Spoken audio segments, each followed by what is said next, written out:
तुम्हें मुझे एक रात के लिए खुश करना होगा। उसके बदले में तुम्हें 5 लाख रुपए देती हूँ। मैडम, ये आप कैसी बात कर रही हो? मैं यहाँ पर जॉब इंटरव्यू देने आया हूँ और आप मुझसे इस तरीके की बात कर रही हो? हाँ, तो मैंने गलत ही क्या कहा है? तुम्हें सिर्फ इतना ही तो कहा है कि तुम्हें मेरे साथ सिर्फ एक रात बितानी है और उसके बदले में तुम्हें पूरे 5 लाख रुपए दे रही हूँ। तो दिक्कत ही कहाँ है? मैडम, मैं यहाँ पर जॉब इंटरव्यू के लिए आया हूँ और मैं ये सब करने नहीं आया हूँ। मैं शादीशुदा हूँ और मैडम, अगर आपको मुझे नौकरी पर रखना है तो आप मेरा सीवी चेक कीजिए, मेरे स्किल्स चेक कीजिए। अरे, मैंने तुम्हारा सीवी चेक कर लिया है। उसमें मुझे कुछ भी इंटरेस्टिंग नहीं लगा। ना ही तुम्हारे स्किल्स अच्छे हैं और ना ही तुम्हारे पास कोई एक्सपीरियंस है। इसलिए तुम्हें कह रही हूँ कि एक रात मुझे दे दो और जॉब पालो। अगर मुझे एक्सपीरियंस नहीं है तो एक्सपीरियंस हो जाएगा, लेकिन नौकरी तो मैं अपने एजुकेशन के बिहाफ़ पे ही माँग रहा हूँ ना आपसे। मैं आपसे पैसे नहीं रख सकता। मुझे लगता है तुम्हें ये पैसे कुछ कम लग रहे होंगे। 1 मिनट रुको। चलो, इसमें पूरे 10 लाख रुपए मतलब तुम्हारे हो गए टोटल 15 लाख। और मेरे हिसाब से एक रात के 15 लाख बहुत ज्यादा हो जाते हैं और 15 लाख में तुम बहुत कुछ कर सकते हो।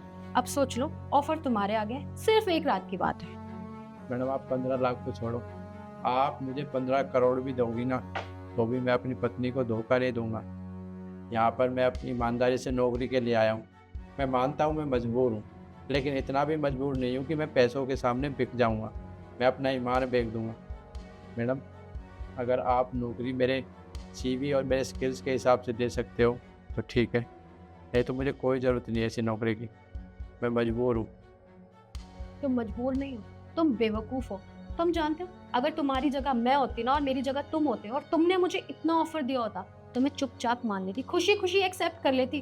अरे, इतने पैसे कम नहीं होते हैं। किसी किसी की साल भर की सैलरी भी इतनी नहीं है और तुम इतने सारे पैसे ठुकरा रहे हो। अरे, बीवी बच्चों का क्या है? कौन सा तुम्हारी बीवी को कुछ पता चलेगा? एक रात की बात है। मैं तुम्हें रोज थोड़ी ना बुला रही हूँ। अभी भी सोच लो, ऑफर बहुत अच्छा है। मैडम, मैं उससे तो झूठ बोल सकता हूँ, लेकिन अपने आप से कैसे झूठ बोलूँगा? अपने आप से कैसे बातें करूँगा मैं? अपने आप से नज़रें कैसे मिलाऊँगा? आपको ये लगता है कि मेरे बीवी बच्चों को पता नहीं चलेगा, लेकिन मुझे तो पता रहेगा कि मैंने पैसों के लिए कितना गलत कदम उठाया है। देखिए, अगर आप मुझे नौकरी दे सकती है तो ठीक है, नहीं तो मुझे कोई ज़रूरत नहीं है ऐसी नौकरी की जहाँ पर अपना ईमान बेचकर नौकरी करना पड़े। आप मेरी फ़ाइल दीजिए, मैं चलता हूँ। एक सेकेंड। तुम्हें यहाँ से जाने की कोई ज़रूरत नहीं है। तुम्हें जॉब मिल जाएगी। जॉब मिल जाएगी, लेकिन मैडम मैं ये सब नहीं करूँगा, मैं आपको पहले ही बता देता हूँ। तुम्हें ये सब करने की कोई ज़रूरत नहीं है और ना ही यहाँ पे ऐसा कुछ होता है। ये सिर्फ तुम्हारा एक टेस्ट था, मतलब टेस्ट भी नहीं था, तुम्हारा इंटरव्यू ही था।